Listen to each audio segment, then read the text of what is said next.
जोधपुर में दिवाली से पहले दिल दहला देने वाला एक बड़ा कांड सामने आया, जहां देश के बहुचर्चित श्रद्धा वालकर हत्याकांड की तर्ज पर एक महिला की हत्या कर उसके शव को 6 टुकड़ों में काटकर एक बोरे में भरकर 10 फीट गहरे गड्ढे में दफना दिया गया। हत्या की शिकार हुई महिला ब्यूटिशियन का काम करती थी।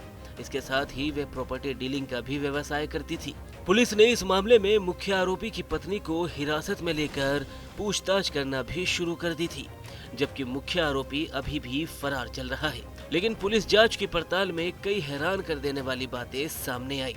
28 तारीख के सुबह हमारे पास एक एफआईआर दर्ज हुआ, जिसमें एक महिला अनीता देवी, जिसकी उम्र करीब 50 वर्ष के आसपास है, उनके परिवार वालों के द्वारा बताया गया है कि ये महिला इस एफआईआर के अनुसंधान में जब हमने सीसीटीवी फुटेज का एनालिसिस किया, उसका विश्लेषण किया, तो पता चला कि ये एक व्यक्ति जिसका नाम गुलामुद्दीन है, पूरा में रहता है। वहां तक हमने इसके मूवमेंट को ट्रेस किया। उसके बाद फिर उसकी पत्नी से जब पूछताछ की और उसमें ये खुलासा हुआ कि ये गुलामुद्दीन ने इस महिला की हत्या करके जमीन में इसे दफना दिया है। उसके बाद फिर एफएसएल टीम को बुलाया गया, डॉग स्पॉट को बुलाया गया, सारे उच्च अधिकारी वहां मौके पर गए।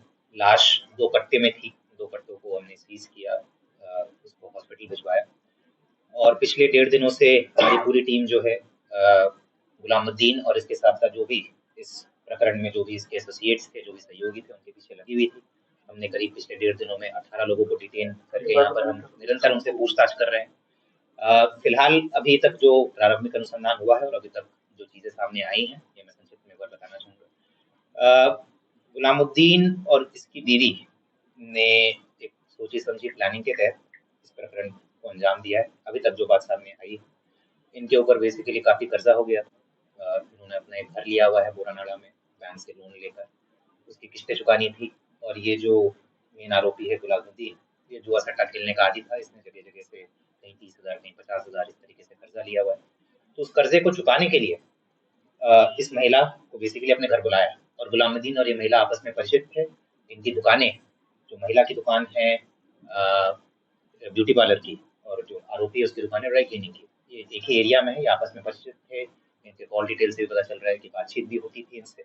और सीसीटीवी में भी दिख रहा है कि महिला अपनी मर्जी से इसके घर जा रही है। तो इससे ये साबित होता है कि आपस में परिचित थे, एक दूसरे को जानते थे। और वहां जाकर फिर इस आरोपी ने ये घटना को अंजाम दिया। तो अभी तक जो साक्ष्य है उसके आधार पर ये महिला जो है ये मेन को अक्यूज्ड बनती है। प्लानिंग में भी और फिर एविडेंस को छिपाने में भी, एविडेंस को डिस्ट्रॉय करने में भी इसके विरुद्ध धारा लगेगी। इसको हम जल्दी अभी गिरफ्तारी इसके दिखाएंगे, साक्ष्य इकट्ठा हो गए इसके विरुद्ध। इसके अलावा जो मेन आरोपी है उसके लिए भी हमारी टीम पिछले 1 दिन से लगी हुई है और काफी महत्वपूर्ण साक्ष्य मिले हैं कि वो किस दिशा में गया है, किस तरफ भागा है। और हमारा पूरा प्रयास है कि जल्द से जल्द उसे भी हम गिरफ्तार करके इस पूरे प्रकरण को। बताते चले कि इस मामले में राजनीति भी देखने को मिल रही है। हनुमान बेनीवाल की पार्टी आरएलपी ने इस मामले में धरना देकर न्याय की मांग की है। वहीं हनुमान बेनीवाल ने खुद भी इस मामले में राजस्थान पुलिस डीजीपी से फोन कॉल पर बात की और उसके साथ ही मौके पर आने की भी चेतावनी दी।